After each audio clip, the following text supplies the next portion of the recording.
wabarakatuh. Alhamdulillah. Alhamdulillah bi jami'i mahmidihi kuliha ma alimtu minha ma lam a'lam ala jami'i ni'amihi kuliha ma alimtu minha ma lam a'lam adada khalqihi kulihim ma alimtu minhu wa ma lam a'lam. Asyhadu an la ilaha illallah wahdahu la syarikalah wa asyhadu anna Muhammadan abduhu wa rasuluh. Allahumma salli wa sallim wa barik ala Sayyidina Muhammadin abdika wa nabika wa rasulika an-nabiyil kamili wa ala alihi kama yaliqu bi kamalika wa adita kamalih, amma ba'du. Marilah kita bersyukur pada Allah yang telah beri rahmat sehingga malam ini kita bisa hadir kembali. Mudah-mudahan Allah berkati kita semua, diberkati usianya, diberkati rizkinya, diberkati keluarganya, diberkati ilmunya, diberkati ibadahnya, dan mudah-mudahan yang sedang diuji dengan sakit, ya, entah yang berbaring di rumah sakit atau di rumah, ya, semoga segera diberi kesembuhan oleh Allah dengan kesembuhan yang tidak meninggalkan bekas penyakit. Ala hadiniyah wa kulli niyatin sholihah. Al-Fatihah. A'udzubillahi minasyaitonir rajim. Bismillahirrahmanirrahim.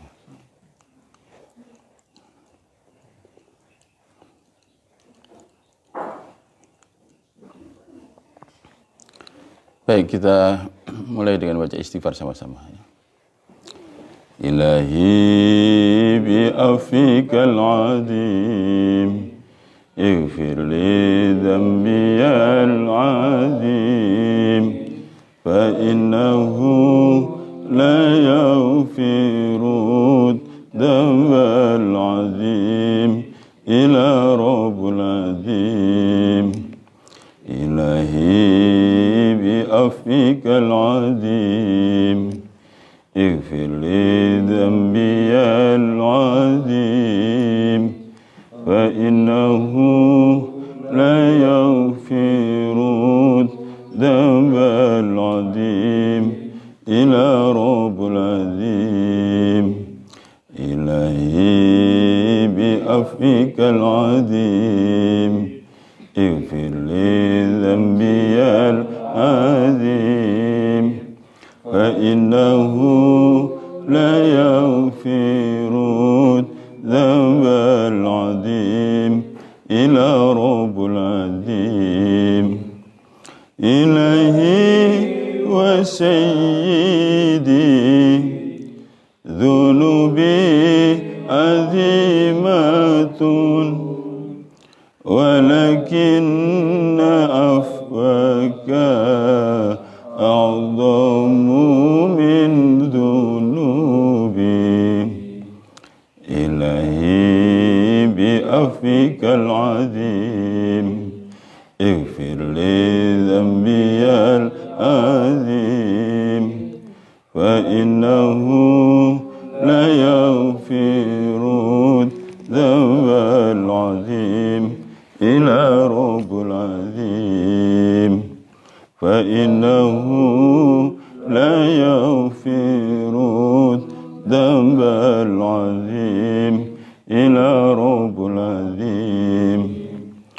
إلهي وسيدي ذنوبي عظيمة ولكن عفوك أعظم من ذنوبي. إلهي بعفوك العظيم اغفر لي ذنبي العظيم فإنه لا يغفر الذنب العظيم إلى رب العظيم فإنه لا يغفر الذنب العظيم إلى رب العظيم فإنه لا يغفر الذنب العظيم إلى رب العظيم. Alhamdulillah. Eh, pada pertemuan malam yang lalu kan saya menjelaskan mengenai tanda-tanda orang itu memperoleh Lailatul Qadar. Dan saya tidak bicara tanda-tanda yang bersifat geofisika ya, cuaca dan sebagainya, tapi pengalaman ya, religious experience ya. Perlu saya jelaskan lagi bahwa ya, anugerah Lailatul Qadar itu ada 3 tingkatan. Ya, tingkatan pertama orang itu ibadahnya ya dinilai atau mendapat pahala lebih baik daripada ibadah 1000 bulan. Yang kedua orang itu terdaftar ya sebagai orang yang bebas ya kelak dari api neraka. Dan yang ketiga ya memperoleh ziyadah atau tambahan nur ya, nur Islam, nur iman, nur ihsan. Yang dengan 3 nur itu orang itu akan meraih mahkota takwa ya. Nah sehubungan dengan tanda-tanda itu sudah saya terangkan bahwa ada ya beberapa tanda ya, yang menjadi pengalaman ya untuk mengukur di kita masing-masing ya. Ya, jadi pertama harus saya jelaskan dulu bahwa pada dasarnya orang beragama itu ya, orang beragama ya, dalam hal ini beragama Islam itu agar untuk menghidupkan rohani ini ya. Itu seperti disebutkan dalam surat Al-Anfal ayat 24. Coba dibuka Al-Anfal ayat 24, surat 8 ayat 24. Bismillahirrahmanirrahim. Ya ayyuhalladzina amanu istajibu lillahi walir rasul idza ta'akum lima yuhyikum. Wahai orang yang beriman ya, penuhilah panggilan Allah dan Rasul ketika ya yang memanggilmu menuju apa yang buat kamu hidup. Ini saya ulangi karena masih ada pertanyaan lagi ya.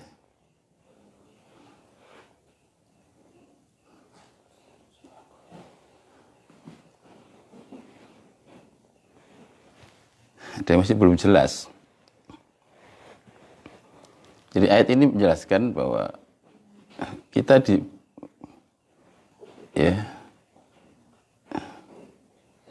perintah untuk memenuhi panggilan Allah dan Rasul. Ya. Ketika Allah dan Rasul itu memanggil kita menuju apa yang buat kita hidup. Ya. Jadi agama itu untuk menghidupkan ya, rohani kita.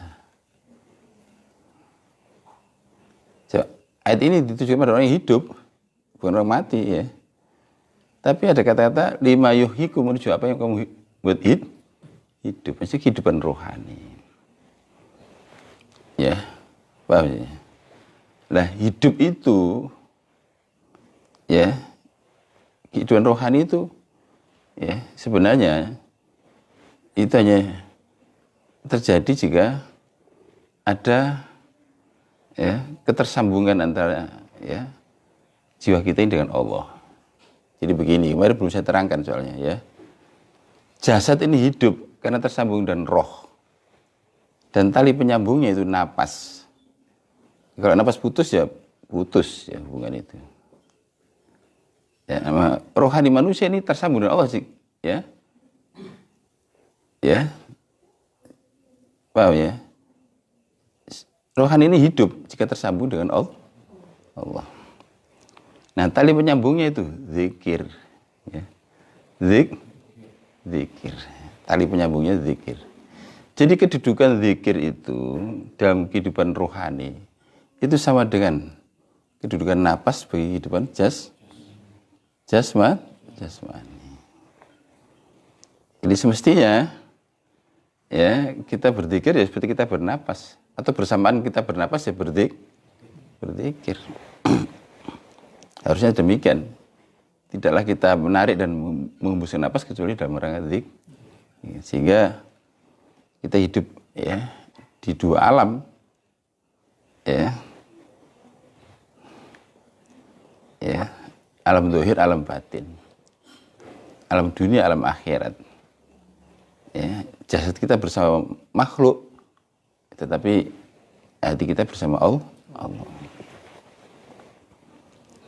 Nah, orang iktikaf itu, ya, perhatikan, orang iktikaf itu sebenarnya untuk menghidupkan hati itu, ya, menghidupkan rohani tadi itu. Ya, orang disuruh meninggalkan keluarga, meninggalkan kesibukan, meninggalkan pekerjaan, ya, datang ke masjid, itu bukan untuk pindah tidur, bukan untuk pindah ngobrol, bukan untuk jagongan gitu. Ya, sampai kita disuruh meninggalkan segala sesuatu tadi supaya kita fokus dalam rangka tawajuh pada Allah, sehingga kita tidak berpaling, tidak beranjak dari Allah.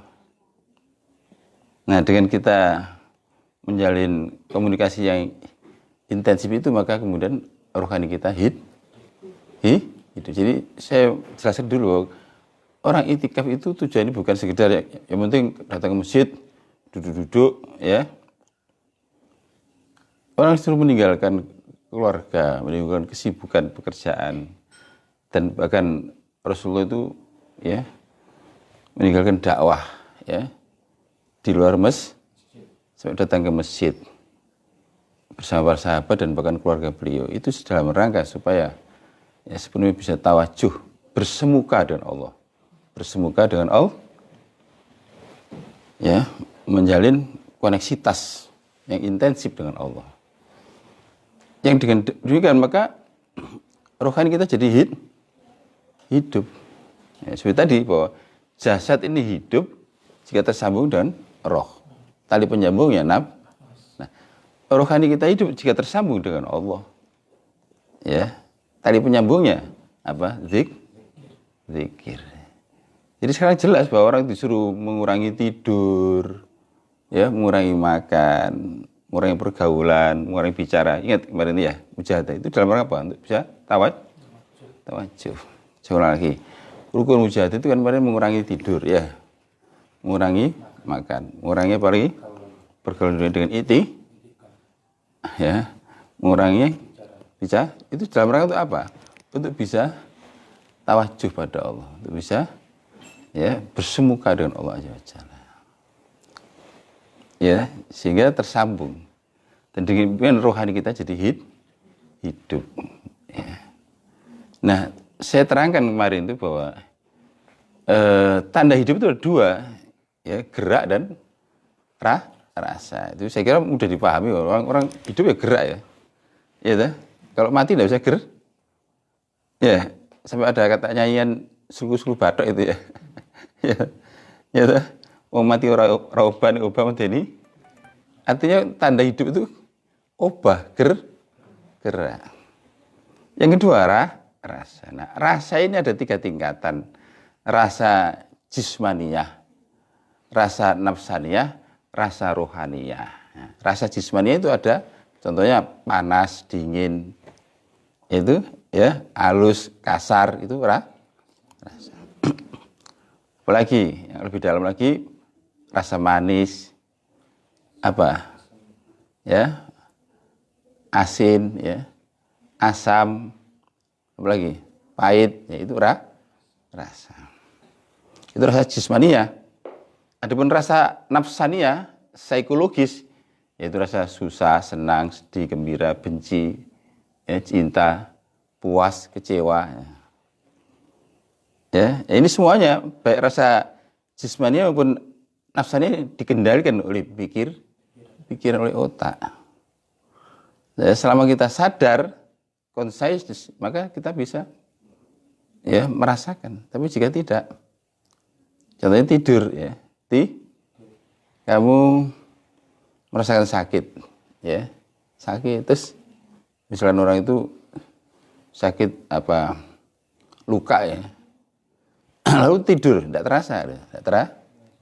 Atau orang itu susah sekali, itu dibikin tidur, ya, hilang. Atau gembira, ya, nah, lalu tidur juga hilang, ya, mungkin dia tidak tanpa mimpi.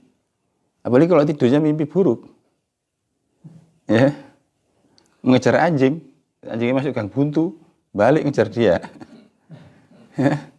Ya, jadi dikejar anjing. Ya, ya, lari. Depannya ada sungai. Ya, dia melompat. Ya, ternyata tidak sampai, akhirnya kecebur sungai itu. Ya, di situ ada buah. Ya. Ya, coba bagaimana mimpi kayak begitu coba. Ya, semua kegembiraan lenyap. Ya. Nah, kalau mimpinya aja lain-lain menjadi. Ketemu-ketemuan jadi itu.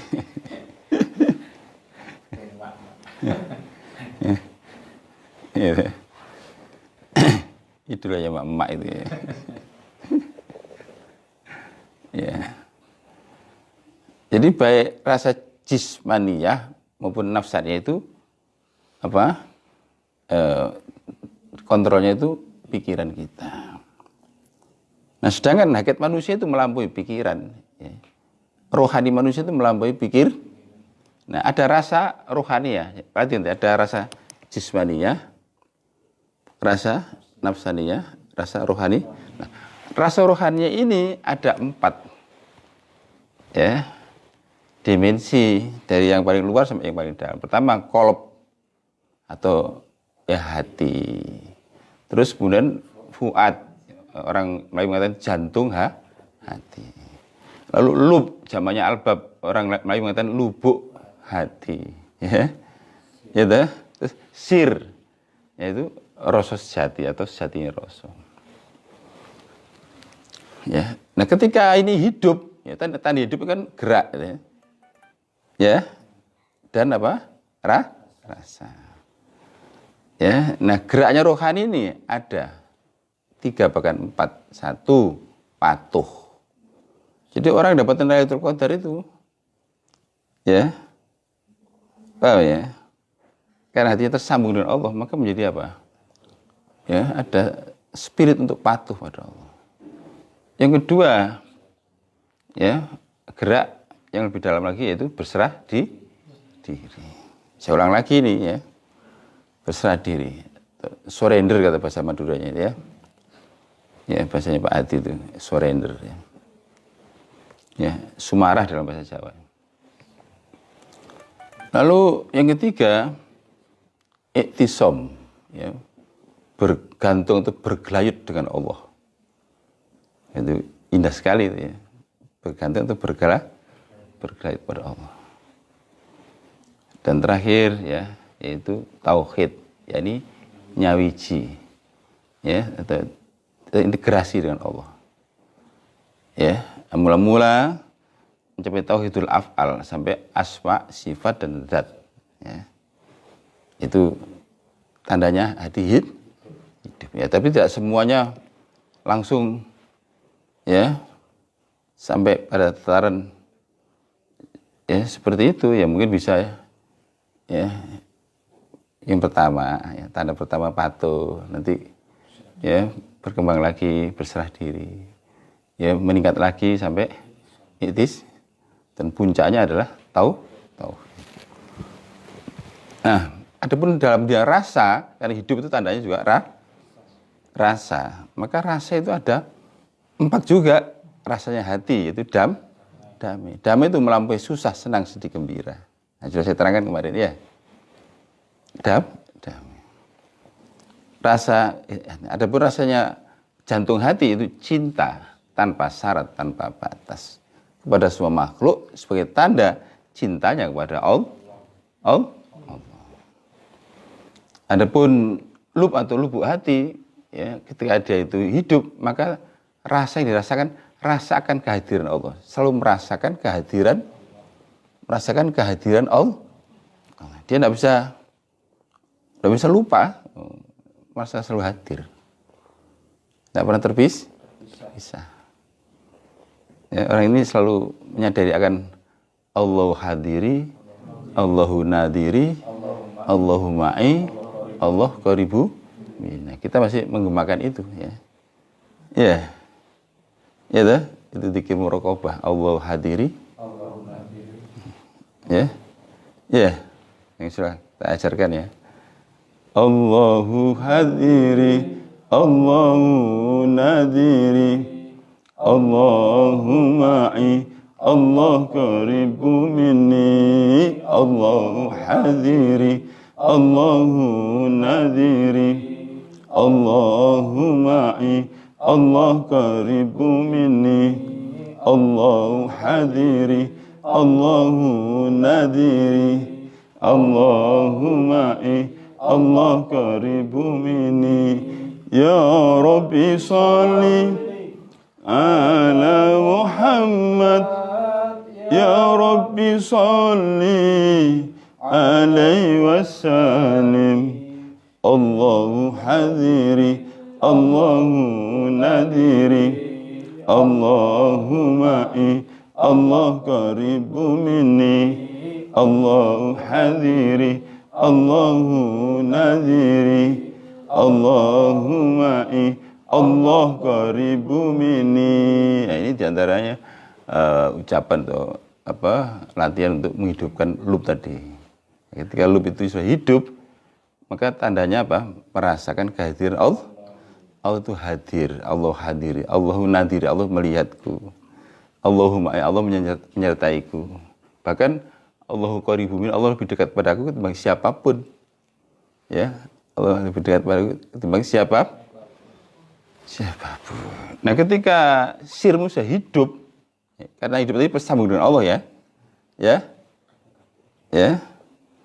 tersambung dengan Allah. Seperti sungai dikatakan hidup jika tersambung dengan laut, tidak terputus. Maka tandanya memiliki rasa universal, aku sautuh. Ya. Semua itu dianggap diri sendiri. Ya, KBKB awake dhewe. Enggak ada the other man atau the other woman, enggak ada wong liya.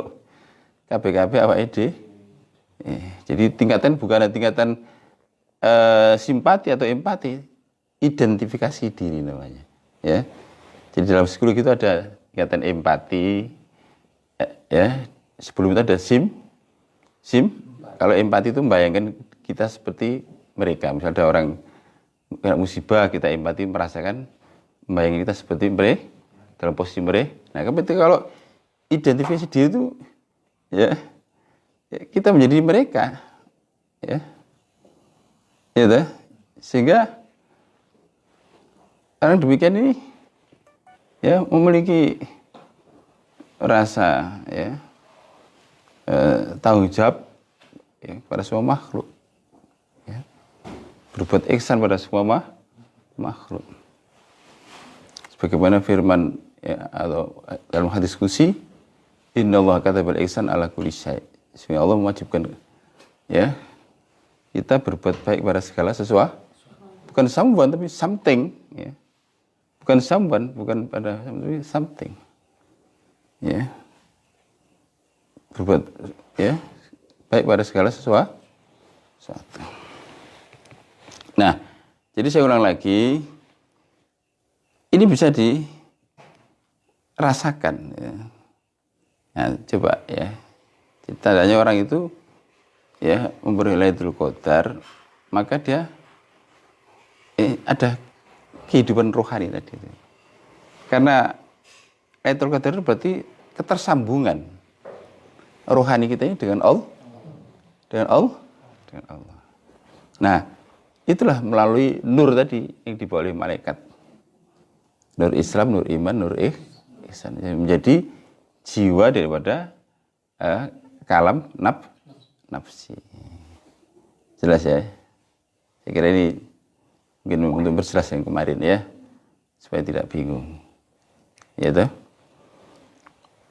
Nah, itu kalau sudah kita dapatkan tidak bisa lepas. Wong itu dikatakan, ya, salamun hiya hatta matla'il, ya, sampai datangnya fajar. Bukan fajar subuh. Ya, fajar kehidupan, yakni sampai datangnya ajal. Jadi ya sepanjang hayat, ya, itulah, ya. Yang penting kita sekarang ini ya, bersungguh-sungguh dalam beribadah, bersungguh-sungguh dalam tawajuh pada Allah. Ya. Ada pertanyaan lagi, sebenarnya kemarin sudah saya singgung ya.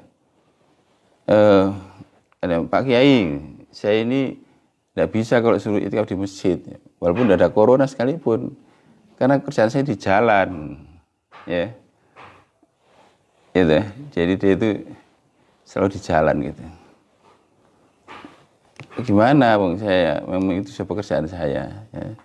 Seorang driver, ya, antar kota, gitu, ya.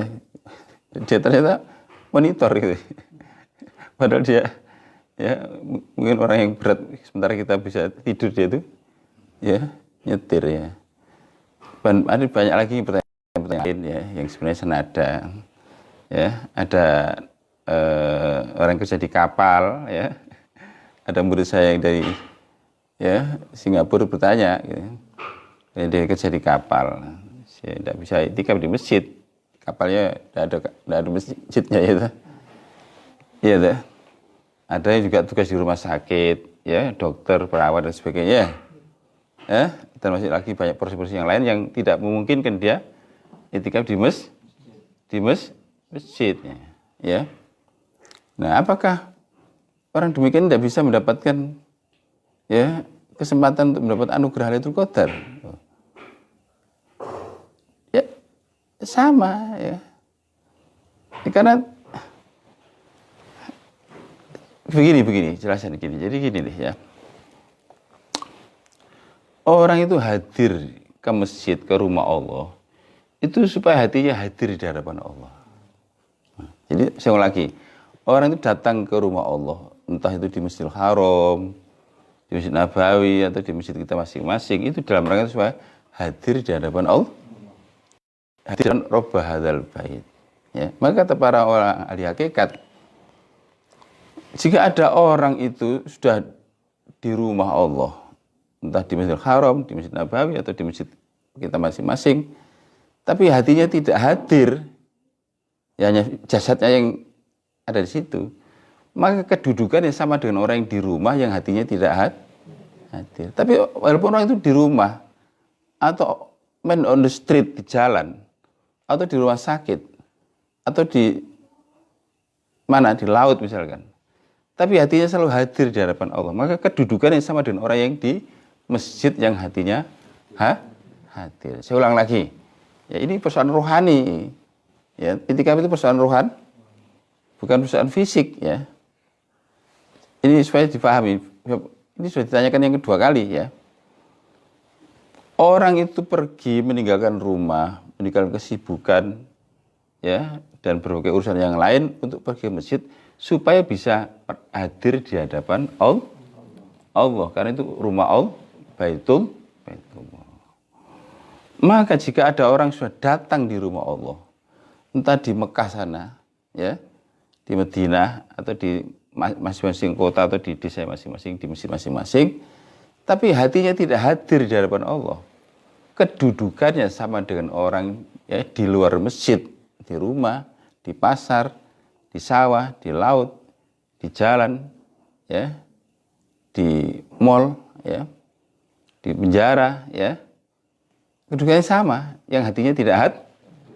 Tapi walaupun dia di luar masjid, ya, karena berbagai kesibukan tadi itu, tapi hatinya selalu hadir, ya, di hadapan Allah, maka yang demikian ini, ya, kedudukannya sama dengan orang yang berada di masjid yang hatinya hadir. Nah, apa ada orang yang bisa begitu? Ya, ada. Kemudian surat An-Nur, surat 24, ya. Ya. Ayat 37. 37-38, ya. Ini ada rijalun la tulhim tijaratun wala bai'un an dzikrillah. Ya. Ayat berapa itu? Ayat 37, ya. Ya. Orang yang tidak dilalaikan oleh perdagangan dan jual beli dari mengingat Allah. Sementara, ya, perdagangan jual itu hanya mewakili kesibukan manusia aja. Bisa sibuk yang lain-lain, ya, dokter, perawat, ya. Ya. Ataupun profesi yang lain, ya, yang menyibukkan. Artinya sementara orang bisa jasadnya, tangannya, pikirannya sibuk dengan urusannya, tapi hatinya bersama Allah. Rijalun la tulhim tijaratun wala bai'un an dzikril. Laki-laki ya, sebenarnya itu artinya seseorang ya. Itu rijalullah. Ya, seorang yang tidak dilalaikan oleh perdagangan dan jual beli dari mengingat Allah. Ya, sementara dohirnya sibuk urusan duniawi, dagang dan jual beli. Tapi hatinya bersama Allah. Nah, tentu saja dikirnya bukan dikir yang jahar, la ilaha illallah. Ya, nanti takut. Ya, bukan. Ya, dikir itu ada beberapa ya macam, ada zikir jahar ya, ada suaranya, ada zikir siri, ada kata dan suara. Kalau zikir siri ada kata tapi nggak ada suara. Ada zikir khofi ya, nggak ada kata, nggak ada suara ya. Itu zikir khofi. Ya, sebelum itu pernah ditamui orang, mungkin lagi senang-senang zikir ya, bertamu itu bawa tasbih. Ya, dalam menghadap saya konsultasi sambil baca subhanallah, subhanallah, subhanallah. Ya kalau ada temannya itu saya bisa ngomong dengan yang lain. Dia cuma berdua saya. Akhirnya saya tinggal masuk ya. Ternyata saya kok masih zikir lagi nih. Ya tuh. Ya, jadi saya akhirnya ikut diam. Rupanya dia merasa ya, Jadi mungkin dia sedang lagi senang-senangnya zikir. Dia buat tasbih di depan saya itu, subhanallah, subhanallah, subhanallah, subhanallah. Padahal itu dia barusan tanya terus saya menerangkan, tapi dia mendengar sambil subhanallah, subhanallah. Ya, tidak begitu ya. Ya, bukan begitu maksudnya. Jadi ya itu ya sementara ya fisiknya itu sibuk dengan berbagai urusan, berbagai pekerjaan, hatinya bersama Allah. Zikirnya tadi, zikir siri contohnya, Allahu nadiri, Allahu ma'i, Allah qaribu min, itu zikirnya para aulia ya. Syekh Alama Al-Habib ya, Abdul Al-Haddad itu futuh dengan zikir ini. Ya, saya tahun 2009 ke Yaman ya, ke Yaman. Saya datang ke masjid beliau ya. Setelah saya ziarah ke makam Zambal ya, makam beliau, terus saya ada kesempatan ke masjid beliau dan saya datang ke asar ya. Asar itu bekas peninggalan beliau itu. Saya sangat terharu dan bersyukur ya. Dan ternyata beliau itu seorang yang mujahadah. Beliau itu buta mulai lahir, a'ma, tapi hafal Quran. Jadi usia sangat dini sudah hafal Quran. Dan beliau mengarang kitab banyak sekali. Sementara kita yang ya sempurna itu tidak pernah hafal Quran, tidak pernah mengarang kitab. Jadi diimlakkan, dideklarasikan santri. Ada kitab yang terkenal kan Nasihat Diniyah itu ya. Gitu. Ada Risalatul Mawanah. Saya waktu di Yaman itu ya ngaji kitab Risalatul Mawanah itu. Gitu. Nah itu beliau itu wiridnya itu tadi, Allahu hadiri, Allahu nadiri, Allahu ma'i, Allah qaribu. Tapi itu tidak ada orang tahu. Kita kan suka zikir yang orang lain tahu, yang orang lain mendengar, yang lain bahkan kadang bising ya. Ya, itu zikir jahar ya boleh saja ya. Ada sari juga, tapi ada juga zikir siri ya. Ya, ucapannya tadi Allahu hadiri, Allahu hadir di depanku, Allahu nadiri, Allahu melihatku, Allahu ma'i, Allah sertaku, Allah qaribu, Allah lebih dekat padaku ketimbang siapa, itu terus saja. Itu cepat untuk menghidupkan rohani kita. Ya, cepat sekali. Sekarang yang sudah praktek sudah ngalami ya. Jadi ya kembali pada tadi, pertanyaan yang kedua tadi kan, apa mungkin orang yang tidak i'tikaf itu bisa mendapatkan anugerah Lailatul Qadar? Ya, mungkin dan ya bisa, dan itu banyak. Ya, karena semua orang punya kesempatan untuk etik itu tadi yang terikat dengan berbagai tugas dan amanat. Entah itu jadi dokter, perawat, ya, supir, ya, pelaut, ya, atau berbagai tugas-tugas yang lain, ya, security, ya, masa security meninggalkan ya posnya terus itikaf terus gimana nanti? Nah orang demikian ini, ya memang malah tidak boleh dia itikaf meninggalkan kewajiban demi yang sunnah, ya tidak boleh. Asal tadi itu hatinya tersambung dengan Allah. Karena orang itu datang ke masjid, datang ke Mekah, ya datang ke Madinah itu dalam rangka supaya hatinya tersambung dengan Allah, hadir di hadapan Allah. Maka walaupun orang itu di mana saja, lalu hatinya bisa hadir di hadapan Allah, maka kedudukannya sama dengan orang yang ada di masjid, ada di depan Ka'bah, ada di Masjid Nabawi. Ya, ini jelas ini ya. Ini supaya memberikan harapan ya, bukan PHP loh ini ya, ya bukan harapan palsu itu, ya anjaran ya, ya suka ngisi PHP itu ya, ya ini ya sungguh ya. Dan bahkan kemarin sudah saya terangkan bagi wanita terutama yang tidak memungkinkan ya, itu bisa di rumah, asal di rumah itu ada musola atau ada kamar yang selama ini khusus untuk sholat itu bisa, itu madzhab Hanafi dalam fikih ya.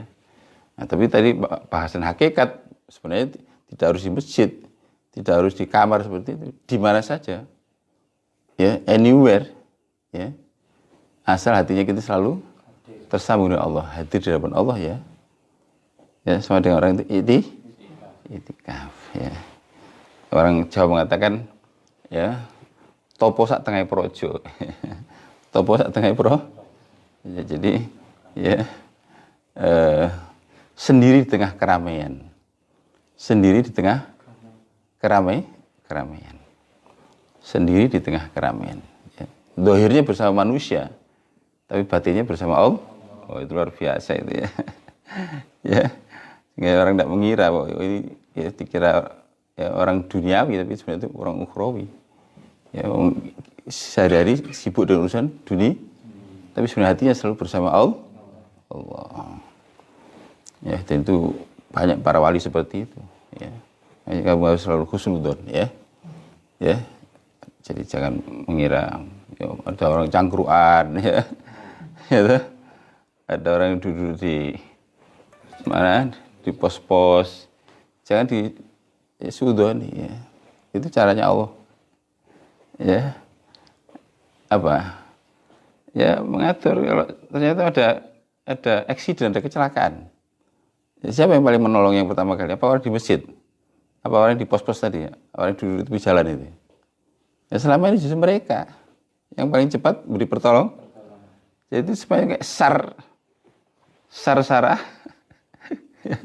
Sarah apa itu? Sarah apa itu? Ya, tanpa tidak formal ya, pokoknya. Ya sudah. Jadi segala sesuatu mesti ada ya manfaatnya. Ya, begitulah ya. Kalau sudah orang-orang arif itu kan makhluk tahadza batil, tidak pernah melihat sesuatu yang sia-sia. Ya, kita aja yang kalau kita melihat dengan mata kesia-siaan ya banyak sia-sia. Tergantung kacamatanya ya. Kalau kacamatanya hitam ya semua jadi kalau biru jadi kalau kuning jadi kuning. Tapi kalau bening ya semua yang melihat apa adanya. Ya, baik. Nah, ini sudah saya terangkan ya. Apalagi saya kira itu ya. Akhirnya saya ingin melanjutkan ya. Melanjutkan materi ini tidak selesai. Materi takarrub ilallah ya. Bab yang baru sudah selesai, bab yang keempat ya. Bab pertama bab bekal sudah ya. Apa? Iman dan bab syarat atau bab godaan. Apa itu kemarin? Kesenangan duniawi ya, manusia, setan dan hawa nafsu. Dan terakhir bab rintang ada 4 dalam perjalanan Allah itu mesti ada 4 rintangan ini ya, yaitu kesulitan rizki gitu. kesulitan lalu musibah. Yang ketiga apa? Gangguan manusia. Dan terakhir mari kita bahas apa? Takdir yang tidak sesuai dengan harapan. Dan masing-masing bisa saya beritahu bagaimana mensikapinya ya. Dalam hal rezeki diperlukan tawakal ya. Karena apa? Wa min dabatin fil ardi illa Allahi rizq. Tidak ada satu yang bergerak di muka bumi melainkan Allah menjamin rizq. Ya, tawakal. Cecak aja ada rezekinya ya. Dan itu aneh. Cecak itu tidak bisa terbang tapi makanannya satu yang tidak pernah kelaparan ya. Tidak pernah protes, tidak pernah demo cecak itu ya. Ya. Dan kamu lihat itu peristiwa tauhid. Yang mendatangi itu cecak atau nyamuk? Yang mendatangi nyamuk. Itu mesti kamu pelajari ya. Ya, coba lagunya gimana? Cecak di dinding, diam merayap, datang loh seekor nyamuk, lalu ditangkap. Ya, bukan kok lalu cecak melompat, nah bukan gitu. Menangkap nyamuk bukan, tapi nyamuknya yang datang. Loh, coba, siapa yang mendatangkan itu? Itu nyanyian TK kan? Itu saya renungkan, oh ini pelajaran tauhid ini ya. Yang membuat itu tidak sengaja itu ya. Ya toh, cecak di dinding, diam merah, datang seekor nyamuk loh. Datang seekor nyamuk. Lalu bukan apa? Cecaknya yang mengejar-ngejar tuh, melompat-lompat. Nyanyi ini tidak enak kalau bakal nyanyi gitu ya. Ya. Iya. Yang kedua, rintangan cara menghadapi apa? Minimal sabar. Karena di balik musibah itu ya ada hikmah yang sudah saya terangkan panjang lebar ya. Lalu gangguan manusia. Ya, pasti namanya manusia itu kita hidup bergaul, hidup bermasyarakat. Kita di dunia ya kumpul sama orang yang ya baik yang tidak baik. Kalau di akhir itu sudah pisah. Kalau orang baik kumpul di surga, orang tidak baik kumpul di neraka. Nah, di sini lagi teruhin. Ya, sehingga kita harus selalu sedia ya, sikap gitu, bagaimana kita menghadapi ya aksi atau reaksi-reaksi ya dari masyarakat yang mungkin tidak sejalan, tidak sehaluan dengan kita. Ya, nah kita dianggap survive ya, jika kita ini bisa bersabar. Tanda bersabar itu memaafkan. Malah kalau bisa apa kemarin itu? Bukan yang maafkan, berbuat membalas keburukan dan kebaikan. Jika kita bisa demikian, ya memaafkan dan membalas keburukan dan kebaikan, maka fa'ajruhu Allah.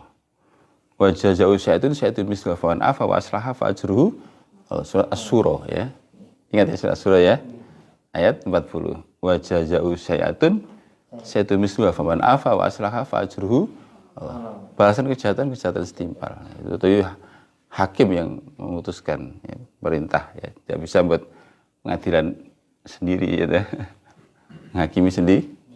Nah, siapa yang memaafkan kesalahan manusia dan bahkan malah berbuat maka fa'ajru Allah, balasannya atas tahun Allah, jadi bigori hisab, unlimited, uncountable.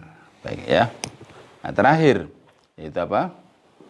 Rintangan berupa kenyataan takdir tidak sesuai dengan harap. Nah, kunci kita ini bisa survive ya jika kita ridho. Ya, tapi meskipun kita ridho, kita harus usahakan. Manusia itu berhadapan dengan dua hal, kenyataan dan harap. Asas menghadapi kenyataan itu ridho. Adapun ya kiat untuk meraih harapan diperlukan usaha atau effort ya. Kata orang Madura itu effort. Struggle for life ya. Ya. Jadi ya kalau orang itu punya harapan tapi nggak ada usaha, namanya tamani, angan-angan. Jadi beda antara rojak dan tamani. Kalau tamani itu ada harapan tapi tidak ada usaha. Nah, tapi kalau rojak itu harapan diikuti dengan upah. Ya, baik. Saya kira ini jelas sudah. Nah sekarang masih ada waktu berapa menit? 50. Baik, sekarang kita bahasan penghambat. Jadi perjalanan menuju Allah ada hambatan. Ya, kalau rintangan bisa dari luar. Kesusahan rezeki, musibah, apa tadi? Ya, gangguan manusia. Terus takdir yang sesuai dengan harap. Nah, adapun kalau hambatan ini sesuatu yang dari dalam. Dari kita sendiri hambatan. Maksudnya begini, ketika orang itu sudah berhasil melampaui rintangan tadi, ya, berhasil melampaui rintangan, masalah rezeki tidak ada masalah, ya. Dia bisa tawakal. Masalah musibah juga dia bisa dilampaui, ya. Dengan minimal bahkan tidak kehilangan rasa syukur.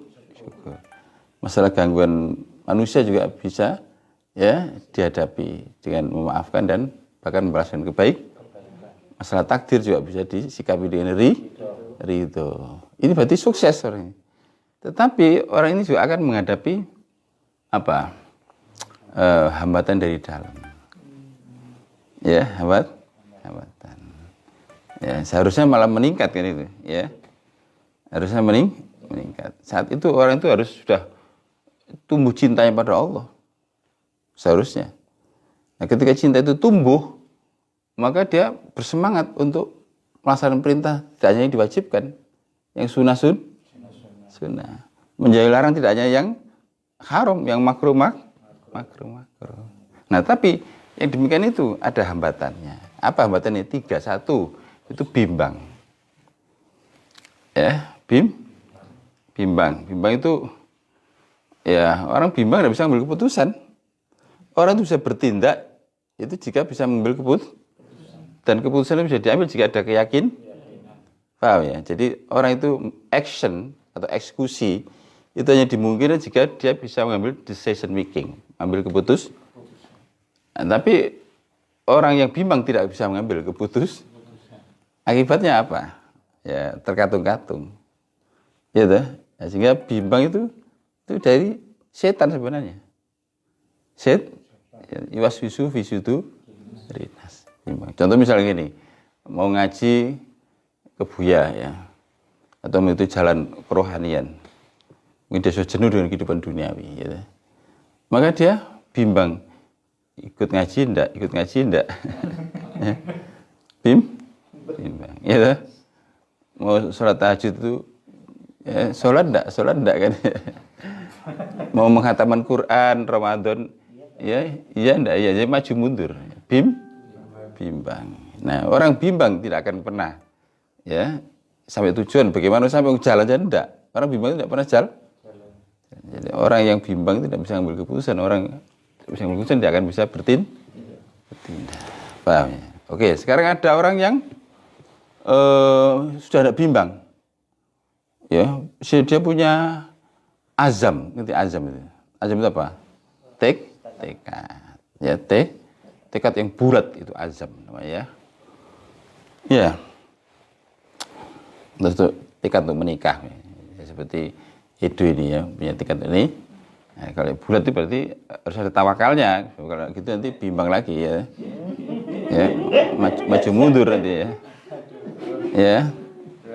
Maju mundur, ya. Kayak Kak Budi gitu langsung go on gitu, ya. Langsung tancap gas itu, ya. Ya. Ya. Yang lalu biar berlalu, ya. Ya. Nah, itulah, ya. Ya, dia berorientasi masa depan, ya. Ya, bukan terseret ke masa lalu, ya. Jadi fosil nanti kamu. Ya, nah begitu. Tapi orang bimbang, ya, ragu. Ya, jadi enggak. Ya, dah. Ya kayak itu, anunya Reginald itu. Akhirnya nggak jadi. Ya setan, makanya gitu. Faida azam fatawak. Kalau kamu sudah berazam, berarti Tawakal itu kuncinya. So kalau udah tawakal, siapa yang menjamin ya untuk tetap istiqomah atau kukuh? Karena setan itu luar biasa. Rahasianya kalau kita sudah berazam untuk menikah, berazam untuk ya pergi haji, berazam untuk sholat tahajud, berazam untuk puasa Daud, berazam untuk menghatamkan Quran, itu harus tawak. Fa idza azamta fatawakal alam. Surat apa itu? Surat apa itu? Surat 3 ayat 159 ya. Surat Al-Imran ayat 159. Ya. Fa idza azamta fatawakal alam Allah, itu ujungnya ayat itu ya. Ya. 159 ya. Fa idza azamta fatawakal ala Allah, itu ujung dari ayat 159 dari surat Ali Imran. Kalau kamu sudah bertekad ya, tawakal. Tekad mau mondok. Kalau enggak tekad ya jadi. Tekad mau sekolah luar negeri ya harus tekad. Iya deh. Biasanya orang sudah punya tekad terus kemudian tidak ada tawakalnya, nggak digantungi pada Allah. Maka biasanya itu akhirnya berubah di jalan. Ya mengalami apa? Ya tadi bimbang tadi. Jadi tidak gitu ya. Nah sekarang ada orang yang sudah mantap. Ya, tekadnya sudah bulat, tawakal pada Allah. Tapi tidak segera mengamalkan karena malas. Dia sudah yakin bahwa itu benar. Keputusannya benar, jalan ditempuh itu mulia. Ya. Jalan taqarrub ilallah. Nah, tapi karena malas, akhirnya nanti. Sholat ditunda-tunda. Sholat tahajud, mau sholat tahajud, besok aja. Ya. Besok datang, besok aja. Engko, bahasa Jawa yang engko, diengko-engko akhirnya ya. Diengko-engko akhirnya betul diengko-engko. Diengko-engko sama waktu. Ya, paham ya? Itu kajian psikologi sebenarnya. Jadi orang itu tidak segera beramal gara-gara pertama di awalnya sudah tidak bimbang, timbul apa? Malas, ya, nggak ada semangat, nggak ada motivasi. Cirinya apa? Menunda-nunda. Sholat lima waktu ditunda-tunda. Sholat tahajud ditunda-tunda. Baca Quran ditunda-tunda. Ya, mau pakai jilbab, ya sudah keputusan iya, ya sudah memutuskan untuk pakai tapi ditunda-tunda. Ya, bisa terjadi begitu. Itu karena malas. Ya, harus diatasi. Nah, yang ketiga, yang terakhir, orang itu tidak bimbang dan tidak malas, ya. Tidak bimbang, tidak semangat ya melaksanakan perintah menjauhi larangan, baik yang wajib maupun sunnah, ya.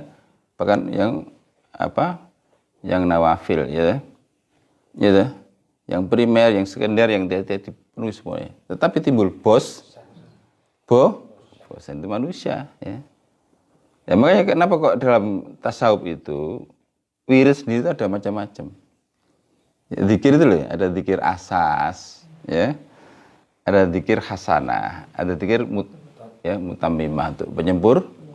Itu sebenarnya supaya enggak apa? Supaya enggak bos. Ya, seperti buah-buahan, Allah memberikan buah-buahan itu kan macam-macam. Padahal sebenarnya unsurnya ya hampir sama. Ya, unsur dasarnya itu loh. Ya, elemen dasarnya itu ya, mangga, ya toh. Coba mangga. Terus apa lagi? Ya, jeruk, belimbing itu ya. Nah, tapi kemudian dibuat macam-macam itu supaya manusia tidak bosan. Begitu juga Quran itu lautan ya khazanah yang luar biasa, itu aneka ragam mutiara hikmah di sana, ya. Aneka ragam kalimat thayyib itu supaya kita tidak bosan. Ya. Tidak bosan. Makanya ada macam-macam diversifikasi. Ya, ada zikir ya Asmaul Husna, gitu. Ada zikir tasbih, ada zikir tahlil, ada zikir shalah, ada zikir ada zikir hasbunallah wa ni'mal wakil. Ya, Ya, paham ya? Ya macam-macam itu sebenarnya dalam rangka diversifikasi, dalam rangka supaya manusia tidak bosan. Ya, tapi jika ada yang bosan, padahal bosan itu mengancam apa? Istiqomah, tidak bisa istiqomah. Padahal amal apapun tanpa istiqomah tidak bisa mencapai tujuan. Jelas ini ya. Paham ya? Contohnya orang nggak usah olahraga aja, lari pagi, tidak istiqomah. Hari lari, besok enggak. Ya, tambah sakit semua. Tambah, bukan malah sehat, tambah sakit semua. Apa saja yang tidak istiqomah. Ya, makan juga tidak istiqomah, tidak teratur juga. Bukan malah sehat, malah sakit. Ya, jadi bosan itu membuat orang akhirnya tidak pernah sampai. Ya, selama ini banyak orang yang mengikuti thariqah, ya, mengikuti kegiatan-kegiatan dakwah, ya, dan lain-lain aktivitas-aktivitas yang bermanfaat, tapi akhirnya tidak bertahan, tidak berlanjut gara-gara bosan. Ya. Nah, bagaimana ini cara mengatasinya supaya kita tidak berlarut-larut dalam bimbang, ya, berlarut dalam kemalasan, terus menurutkan diri dalam kebosanan. Ghazali itu memberikan 2 resep. Satu, pertama zikrul maut, ingat mati. Ingat kita ini pasti akan mati. Dan mati itu kapan-kapan, ya, tidak bersih, harus nunggu tua. Ya. Iya dah. Malah orang sufi itu kalau mau tidur itu ya dia bersyahadat baca roti karena ya khawatir jika tidur tidak bangun lagi. Tentu sering terjadi. Ya, orang tidur itu ya kita tidak tahu, tidak bisa mengontrol. Ya, macam-macam kejadian bisa terjadi orang tidur. Ya, paham ya. Jadi ingat mati ini penting sekali. Orang yang ingat mati itu ada 3 manfaat orang mati. Ingat mati. 1, ya, akan menemukan pertobatan. Ya, orang yang nakal ya rusak, biasanya tidak segera tobat. Tapi setelah dia ingat mati itu jadi tobat. Ya deh.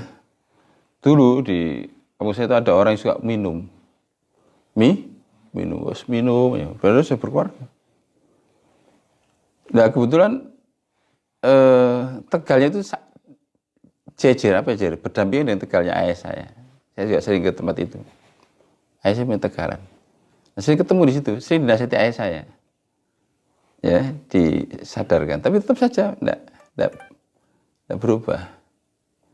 Nah, suatu ketika akhirnya dia sakit paru-paru. Dibawa ke Karangpanjang. Ya, berhari-hari, berminggu-minggu. Akhirnya dia ingat mati. Akhirnya pulang itu jadi buruk. Ya, tapi kita juga tidak boleh suudon. Dan ternyata orang itu menjadi orang yang paling semangat dalam beribadah. Setiap saya pulang, ya, maka saya mendapati dia ada di masjid. Ya, padahal dulu jangankan menginjakkan ke masjid, lewat depannya aja mungkin malas ya.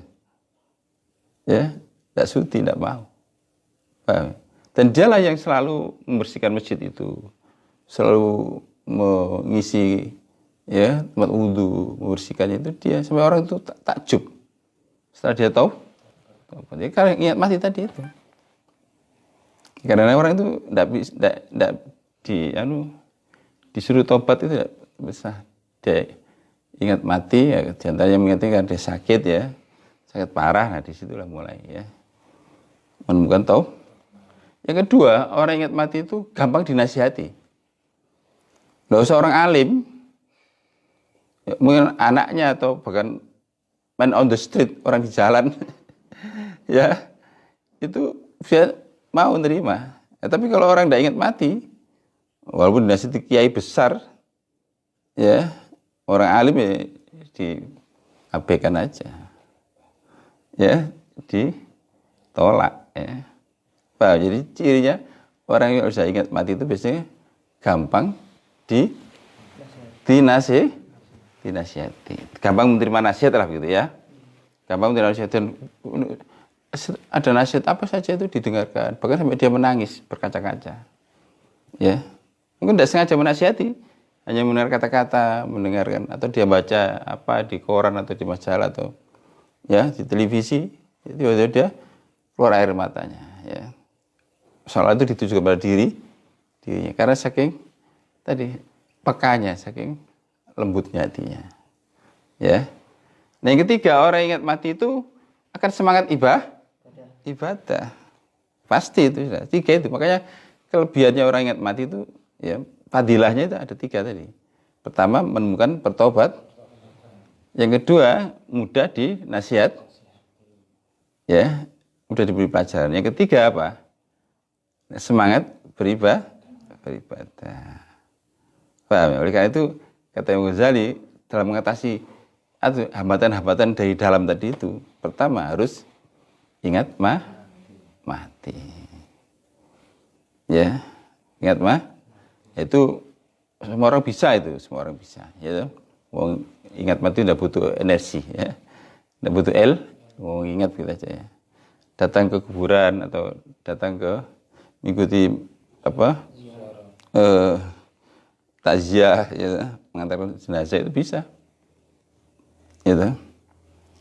Atau datang ke rumah sakit di IGD, ya itu aja ingat mati, gitu. Nah yang kedua, tapi ini lebih sulit, bahwa orang itu bisa mengatasi kendala-kendala tadi, bimbang, malas, dan bosan itu jika ada cinta kepada Allah. Nanamkan cinta itu yang buat energi, cinta yang memberikan semangat, cinta itu yang membuat sesuatu yang berat jadi ringan, yang sulit jadi mudah, yang jauh jadi dekat, yang berselisih jadi menyatu, yang impossible menjadi kenyataan. Itu cinta.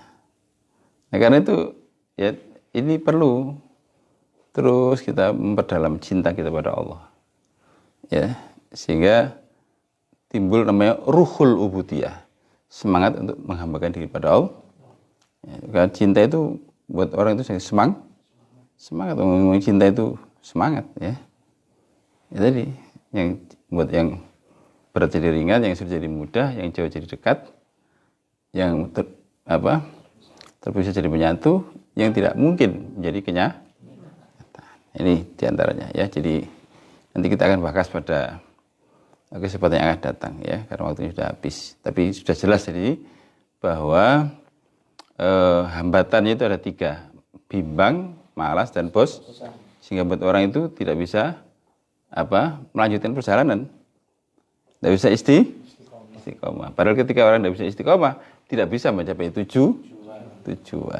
Nah, bagaimana mengatasi itu bisa melampaui hambatan tadi? 1, ingat mati.